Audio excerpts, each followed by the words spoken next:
baby. Ayan, wala pang pangalan yung baby nila. Pinag-iisipan pa ng tatay. Ang cute-cute niya.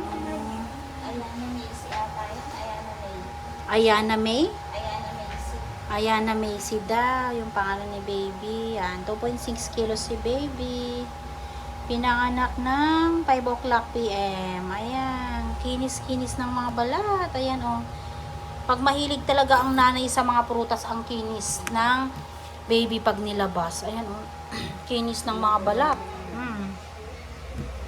Kitang-kita yung kinis ng katawan ni baby. Tapos yung mga ano niya. Baby, girl ba kanina yung baby mo? Baby girl pala. 2.6 kilos. Yung mga initial vaccine, ibibigay pa lang namin kay baby mo. Ha? Complete initial vaccine. Yun si Hepa B, vitamin K, Hepa B, BCG. At saka ointment sa mata. Para hindi siya ma-infection, no? Ayan, hello. Bait-bait mo naman, no? Dapat laging ganyan, ha? Sa susunod, dapat di ka mamumuyat kay mami mo. Na.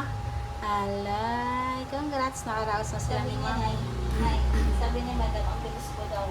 Ang bilis. Sabi ko, Ang bilis kasi ng anak ni mami. Oh, congrats.